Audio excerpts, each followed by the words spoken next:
Bismillahirrahmanirrahim. Assalamualaikum warahmatullahi wabarakatuh. Assalatu wassalamu ala asrafil anbiya'i wal mursalin wa ala alihi wa sahbihi rasulillah ajma'in amma ba'du. Raditu billahi rabba wa bil islami dina wa bi muhammadin nabiyya wa rasulah rabbi zidni ilma wa zidni fahma. Bersyukur kepada Allah Subhanahu wa taala, hari ini saya diberi kesempatan bertemu dan bersilaturahmi dengan rekan-rekan semua di dalam ruangan ini. 30 orang adalah peserta pelatihan kepemimpinan pengawas yang insya Allah bersama saya nanti selama 2 hari dengan materi berpikir kreatif dalam pelayanan.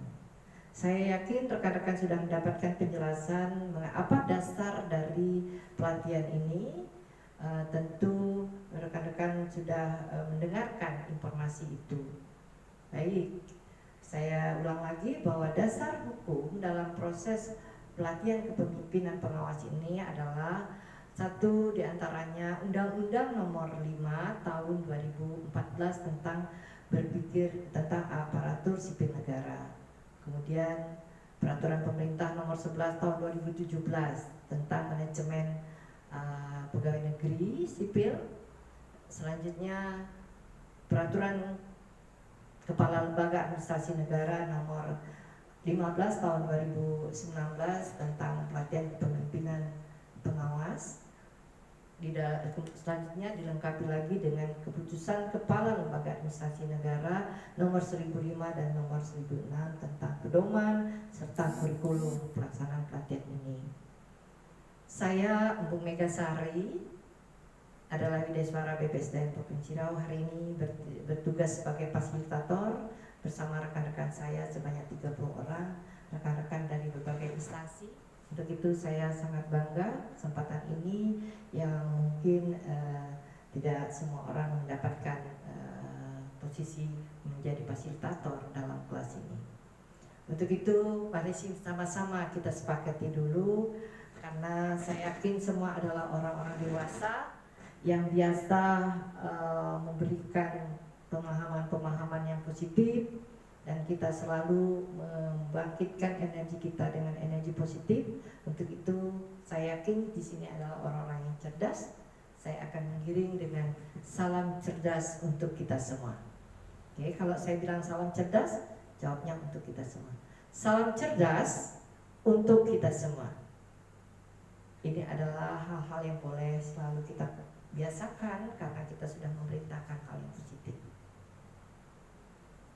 Rekan-rekan, beberapa hari yang lalu sudah mendapatkan agenda 1, kemudian hari ini bersama saya agenda 2 di mata pelatihan yang kedua. Agenda 2 mata pelatihan pertamanya adalah diagnosa organisasi, kemudian mata pelatihan keduanya berpikir kreatif dalam pelayanan, selanjutnya membangun tim efektif, dan seterusnya adalah kepemimpinan dalam pelaksanaan pekerjaan. Apa yang menjadi materi pokok di dalam proses pembelajaran berpikir kreatif ini? Pertama, rekan-rekan mendapatkan substansi melalui ceramah berpikir kreatif. Selanjutnya, rekan-rekan juga mendapatkan teknik-teknik berpikir kreatif dalam menghasilkan gagasan-gagasan baru. Kemudian, rekan-rekan akan mendapatkan strategi inovasi dalam pelayanan publik. Dan terakhir, rekan-rekan akan menyiapkan implementasi strategi inovasi. Itu materi pokok. Sementara indikator keberhasilannya adalah bagaimana rekan-rekan mampu menjelaskan tentang substansi ceramah tadi, ceramah berpikir kreatif, mempraktekkan teknik-teknik berpikir kreatif, menerapkan strategi inovasi dalam pelayanan publik, dan peserta mampu merancang implementasi strategi berpikir kreatif dalam inovasi pelayanan publik. Hasil belajarnya adalah peserta mampu berpikir kreatif dan menghasilkan rancangan strategi inovasi pelayanan publik pada unit organisasinya. Jadi tadi ada materi pokok, ada indikator hasil belajar, dan ada hasil belajar. Oke. Jadi saya bilang rekan-rekan bukan kelas kosong, semua sudah punya pengalaman, orang dewasa. Bersama saya nanti 18 jam pelajaran selama 2 hari, Saya tidak menutup kesempatan untuk kawan-kawan, silakan lakukan komunikasi bersama saya, bertanya, diskusi, dan jangan lupa rekan-rekan zaman sekarang semua sudah punya Android. Ya, gunakan Android ini untuk men-searching apa-apa yang menjadi kemungkinan untuk kita diskusikan. Ya, yakin sekali saya rekan-rekan sudah bisa memikirkan kalau di proses organisasi kemarin adalah bagaimana menganalisa kebutuhan organisasi. Sekarang mengapa dikaitkan dengan berpikir kreatif? Karena sudah dijumpai beberapa poin yang memang harus kita create menjadi satu perbaikan dalam pelayanan. Sebelum jauh, saya juga ingin bertanya sama rekan-rekan semua, mengapa berpikir kreatif itu menjadi penting? Kira-kira ada yang ingin bertanya, ingin menjawab? Mengapa berpikir kreatif itu menjadi penting? Benar. Kalau kita masih seperti biasa memberikan pelayanan kepada masyarakat, itu tidak akan ada satu nilai tambah. Biasa kok. Tapi begitu kita hadir sebagai pejabat pengawas, mempunyai ide-ide yang berlian, kemudian mampu menerobos sesuatu perbaikan-perbaikan, berarti rekan-rekan akan lebih profesional. Ya, kenapa Bu?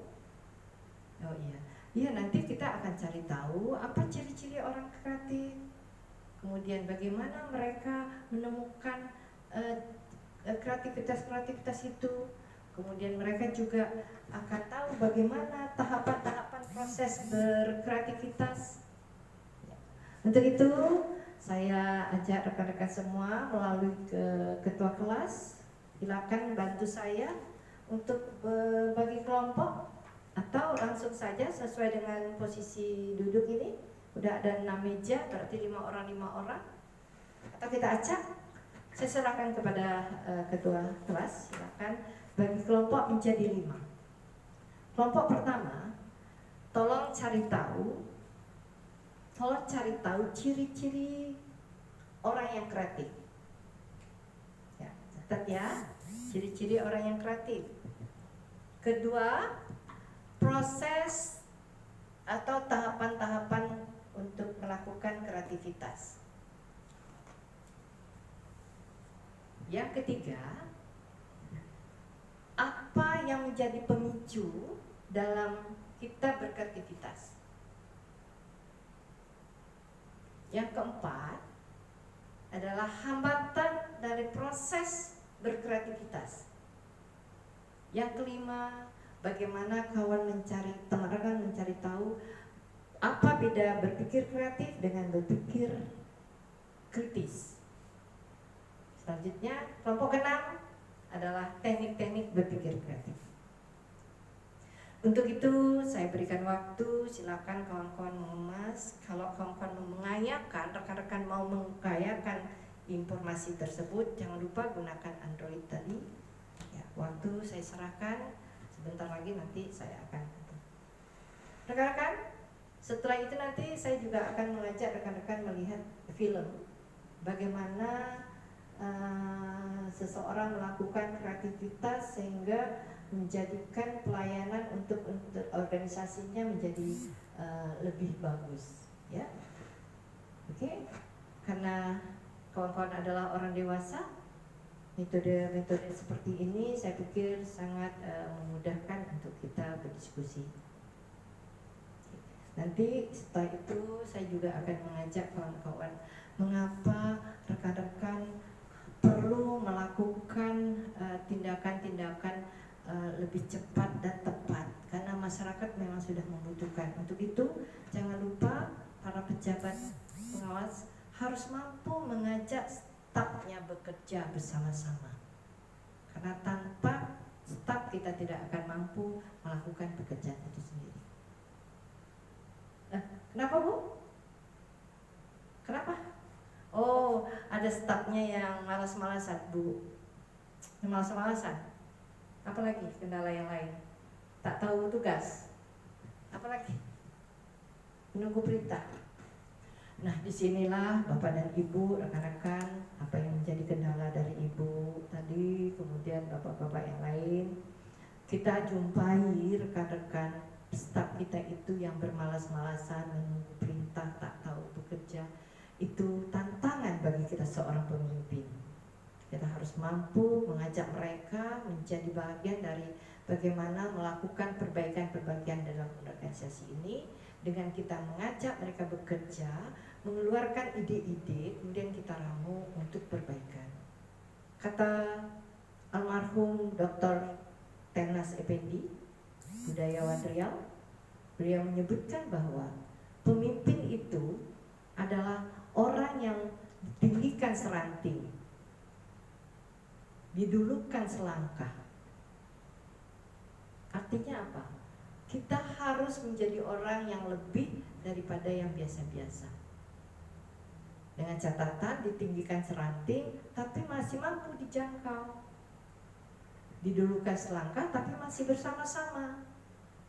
Nah, besar makna dari seorang pemimpin itu karena kita dianggap patut menjadi pemimpin. Karena kita dianggap jadi model. Jadi jangan ada yang kira-kira ragu-ragu lagi.